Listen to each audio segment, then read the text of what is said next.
The gravel crunched under the tires of my beat-up 2012 pickup truck, a vehicle I kept specifically for days like this.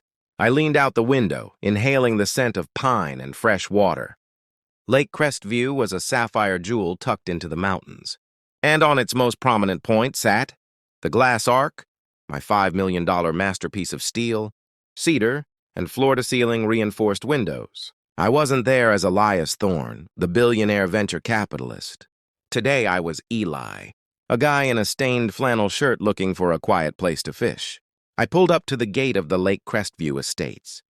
A man in a crisp white polo shirt and khaki shorts stood there, holding a clipboard like a scepter. This was Arthur Pendergast, the president of the Homeowners Association.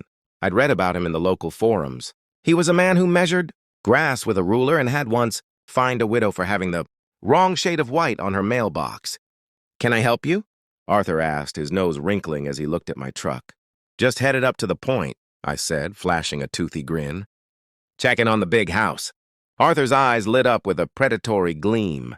"Ah, the monstrosity. You're the caretaker?" "Something like that," I replied. "Well, tell your employer that his time is up. We sent the final notice. The architectural violations are egregious. That house is an eyesore that devalues this entire community. We have a hearing tonight. If he doesn't show, we're moving forward with the lien and the abatement order." I nodded solemnly. "I'll be sure to tell him, though he's a hard man to reach." "Typical," Arthur scoffed. "Rich and reckless. He thinks he's above the rules. But in Lake Crestview, the HOA is the law. The conflict had started 6 months ago. I had built the Ark as a sanctuary, a place of architectural significance, designed to blend into the cliffside. But Arthur and his board of retirees saw it as a challenge to their authority. They claimed the roof pitch was 3 degrees too steep, and the glass reflected excessive glare onto the lake.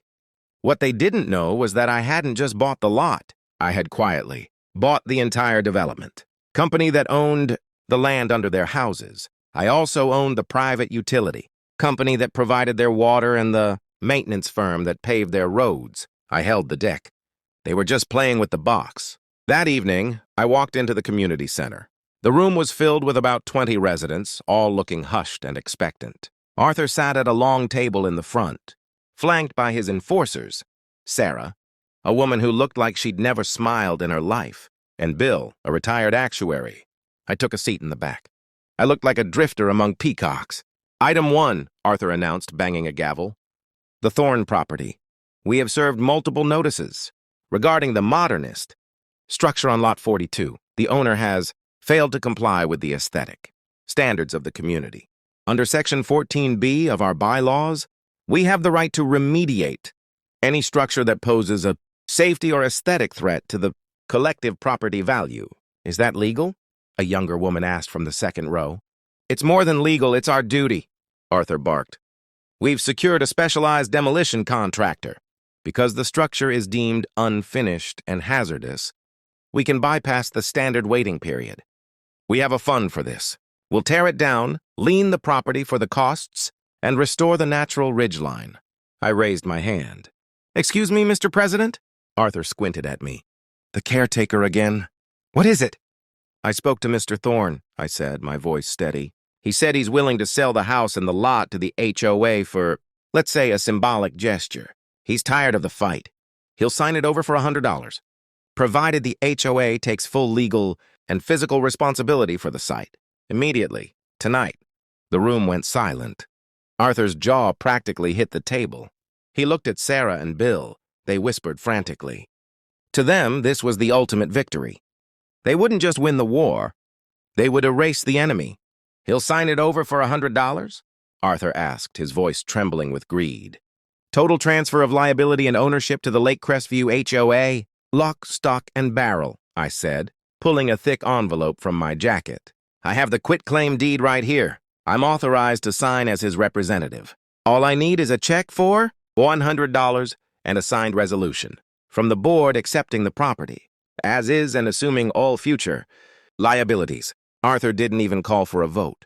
He grabbed a pen. "Done." He scribbled his name on the documents, and I signed mine.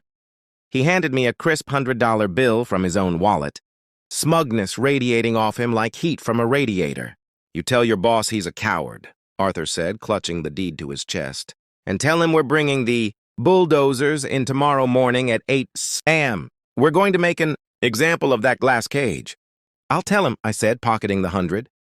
"He'll be watching." The next morning was misty. I sat on a folding chair on the public access pier across the bay, sipping coffee and looking through binoculars. The HOA hadn't wasted time. They had hired a cut rate demolition crew, likely a cousin of Bill's, to start the abatement. I saw the yellow excavators crawling up the winding drive. Arthur was there in a hard hat that looked too small for his head, posing for photos as the first hydraulic claw smashed through the expensive, custom-tinted glass of the west wing. Crash! The sound echoed across the water.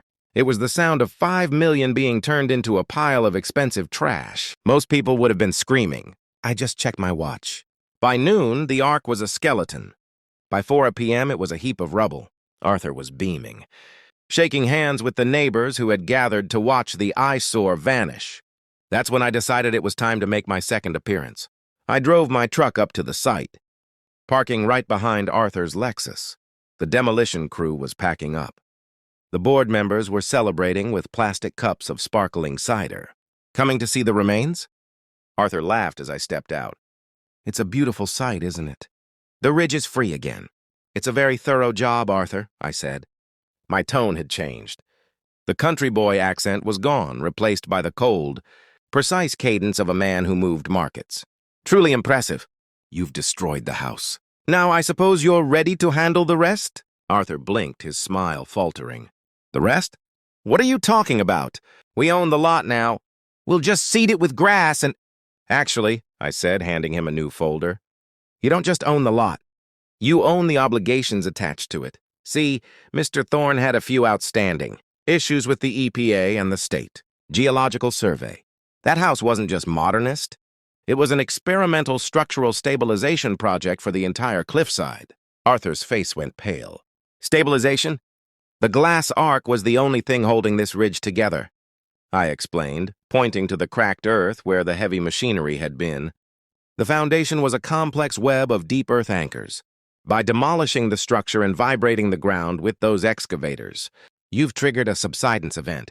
And since the HOA now owns the property as is and has assumed all liability, you're responsible for the 12 million stabilization project.